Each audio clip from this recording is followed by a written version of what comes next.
Good morning all of you.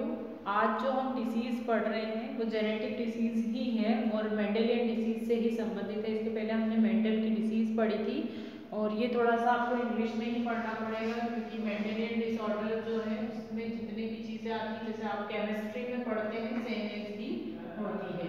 तो हम पढ़ रहे हैं मेंडेलियन डिसऑर्डर। कुछ आपको मेंडेलियन विकार। तो मेंडेलियन विकार में हमने 3 विकार पढ़ लिए थे। इसके पहले कौन कौन से विकार हम पढ़ चुके हैं? हमने पढ़ लिया था, एक तो थैलेसीमिया पढ़ लिया था, फिनाइलकीटोन्यूरिया पढ़ लिया था और रंजकहीनता या एल्बिनिज्म भी हमने पढ़ लिया था। एल्बिनिज्म भी पढ़ा था और इसके अलावा हमने 2 डिसीज और पढ़ी थी जिसको वर्णांधता भी हम बोल रहे थे और एक और कौन सी थी? एक और थी हीमोफीलिया। 2 डिसीज पढ़ी थी, कलर ब्लाइंडनेस और हीमोफीलिया। आज जो हम पढ़ रहे हैं वो 3 से 4 डिसीजेस हम पढ़ेंगे जिसमें एल्केप्टोन्यूरिया है, सिकल सेल एनीमिया है और एरिथ्रोब्लास्टोसिस पिटलिस है।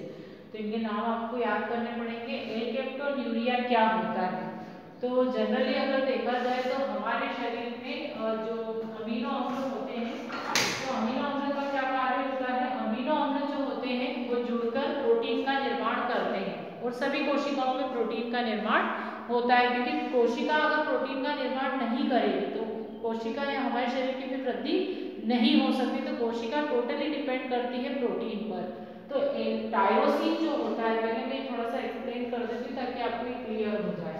हमारे शरीर की जो कोशिका होती है, कोशिका क्या करती है? प्रोटीन का निर्माण करती है।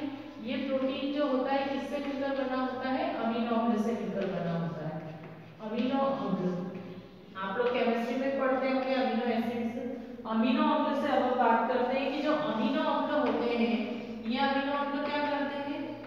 आपस में जुड़ते हैं और पेप्टाइड चेन बनाते हैं या श्रृंखला बोल सकते हैं, इनको बोलते हैं श्रृंखला। और पेप्टाइड श्रृंखला जो होती है जब बहुत बड़ी हो जाती है तो वो बनाते हैं पॉली पेप्टाइड श्रृंखला। ये पॉलीपेप्टाइड श्रृंखला जो होती है, ये पॉलीपेप्टाइड श्रृंखला ही जब बहुत ज्यादा कॉम्प्लिकेटेड हो जाती है तो वो बनाती है फिर प्रोटीन। तो प्रोटीन भी अलग अलग प्रकार का होता है, जैसे आप ग्लोबिन प्रोटीन की बात कर रहे हैं, है ना? तो अगर हम बात करें अमीनो अम्ल की, ये आपको समझ में आ गया होगा कि अमीनो अम्ल से पेप्टाइड बनता है, फिर पेप्टाइड से पेप्टाइड श्रृंखला बनती है, पॉलीपेप्टाइड श्रृंखला और फिर प्रोटीन बनता है। अब बात करते हैं हम वापस अमीनो एसिड की। तो हमारे शरीर में अगर हम देखें तो टोटल 20 प्रकार के अमीनो अम्ल होते हैं और ये जो 20 प्रकार के अमीनो अम्ल होते हैं ये अलग अलग होते हैं, जैसे प्रोलीन, टायरोसिन, वेलिन, हिस्टीडीन, इस तरह से। तो अब हम बात कर रहे हैं टायरोसिन, सिर्फ एक ही अमीनो एसिड की जिसका नाम है टायरोसिन। टायरोसिन अमीनो अम्ल जो होता है या तो ये कोशिका में प्रोटीन निर्माण का कार्य करेगा या फिर थायराइड से जो थायरॉक्सिन हार्मोन निकलता है उसको बनाने में ये मदद करता है। तो ये 2-3 कार्य इसके रहते हैं, पर इसके अलावा एक और काम ये करता है कि कभी कभी क्या होता है कि मान लीजिए समयुग्मजीय अगर अवस्था होती तो समयुग्मजीय अवस्था में अप्रभावी जो जीन होता है, अप्रभावी जीन एज के कारण, कौन सा जीन? अप्रभावी जीन एज के कारण ये जो टायरोसिन होता है ये पेरा हाइड्रोक्सी फिनाइल पायरुविक एसिड में बदल जाता है। और ये जो पेरा हाइड्रोक्सी फिनाइल पायरुविक एसिड होता है किसमें बदल जाता है? टायरोसिनोसिस में। इसके कारण क्या होता है? टायरोसिनोसिस होता है, टायरोसिन की मात्रा बढ़ जाती है जिससे क्या होगा? डायहाइड्रोक्सी फिनाइल पायरुविक एसिड बनता है। अगर डायहाइड्रोक्सी पायरुविक एसिड ज्यादा बनता है तो ये किसमें बदल जाता है? होमोजेनेटिक एसिड में, जिसको बोलते हैं एल्केटोन। क्या बोला जाता है? एल्केटोन, जिसको बोल रहे हैं होमोजेनेटिक एसिड। ये होमोजेनेटिक एसिड ही क्या करता है? शरीर में एल्केप्टोन्यूरिया को प्रेरित करता है। मतलब इसके कारण क्या होता है? अगर एल्केप्टोन्यूरिया होता है तो शरीर में जो यूरिन सिक्रीशन जो होता है, मतलब ऐसा रोगी जिसमें कि ये चीज हो रही है या इसी अवस्था में अगर कोई रोगी है तो जैसे ही वो यूरिन को रिलीज करते हैं तो यूरिन का रंग कैसा हो जाता है? ब्लैक कलर का हो जाता है। क्यों हो जाता है? क्योंकि CO2 जो होती है उसका प्रेसिपिटेशन ज्यादा होने लगता है, वो किसके रूप में निकलती है? कीटोन बॉडी के रूप में रिलीज होने लगती है। क्योंकि एल्केप्टोन्यूरिया जो होता है जैसे ही हवा में आता है इसका रंग कैसा हो जाता है? काला हो जाता है। तो इसे ऐसा जो रोगी होता है तो ऐसे रोगी का यूरिन का कलर कैसा होता है? ब्लैक कलर का होता है। तो ऐसे पर्सन को एक तरह से ऐसे डिसीज को क्या बोला जाता है, काला मूत्र रोग या ब्लैक यूरिन डिसीज भी कहा जाता है। तो ये तो आपको थोड़ा सा याद करना पड़ेगा, क्योंकि इसमें जो केमिकल्स दिए हैं उनके नाम आपको याद होना चाहिए।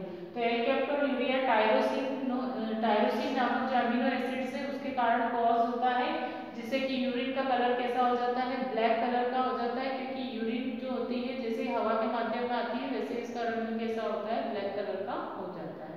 तो क्योंकि इसमें कौन सा केमिकल ज्यादा बनने लगता है, एल-कैप्टोन्यूरिया ज्यादा बनने लगता है, इसके कारण कीटोन बॉडीज ज्यादा बन जाती है। दूसरा हम देख रहे हैं सिकल सेल एनीमिया। तो जो सिकल सेल एनीमिया होता है, तो सिकल मतलब कि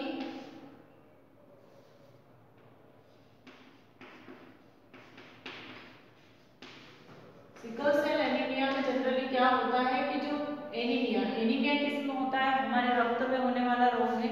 मतलब कि हमारे रक्त जो होता है, तो रक्त में क्या होती है, कोशिकाएं होती है, रक्त कोशिकाओं को हम कहते हैं आरबीसीज। तो हमारी जो आरबीसीज होती हैं, आरबीसीज की जो सेल्स होती हैं, उनका एक तरह से देखा जाए तो उनका शेप जो होता है वो चेंज हो जाता है। जनरली वो कैसी होती है, अंडाकार होती है।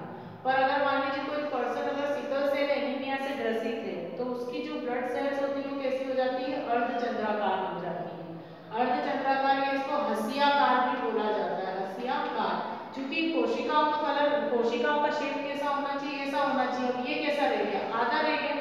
तो हीमोग्लोबिन जो होता है हमारा, तो हीमोग्लोबिन में जो कोशिकाएं होती है वो कोशिकाएं क्या करती हैं, या हीमोग्लोबिन हमारा क्या करता है, ऑक्सीजन को पूरे शरीर में डिस्ट्रीब्यूट करता है। वो क्या करता है, पूरे शरीर में ऑक्सीजन का नियमन जो होता है वो किसके द्वारा होता है, हीमोग्लोबिन के द्वारा ही होता है।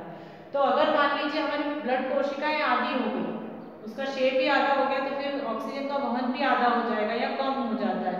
तो अब इसका क्या कारण होता है, इसका कारण ये होता है कि अब हम बात करते हैं वापस हीमोग्लोबिन की, क्योंकि हम बात कर रहे हैं एनीमिया की, इसलिए एनीमिया कहाँ होता है, हीमोग्लोबिन में। हमारा जो हीमोग्लोबिन होता है वो दो भागों से मिलकर बना होता है। पहला पार्ट होता है हिम और दूसरा होता है ग्लोबिन। तो ये दो भाग होते हैं।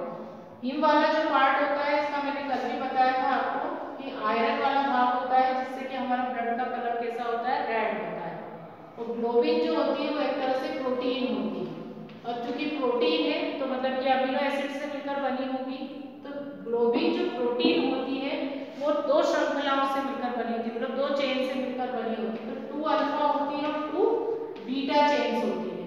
ये अल्फा चेन हो गई और ये हो गई बीटा चेन।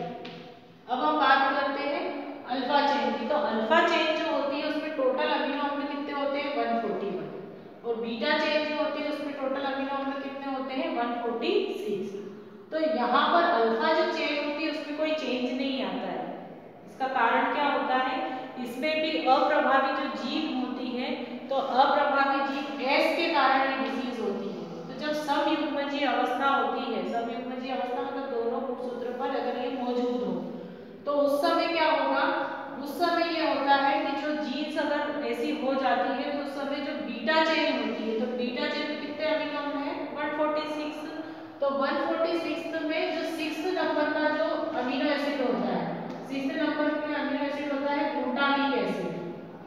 क्या होगा, ग्लूटामिक एसिड। तो ग्लूटामिक एसिड जो होता है वो अपनी जगह चेंज कर देता है और इसकी जगह कौन आ जाता है, इसकी जगह आ जाता है वेलिन।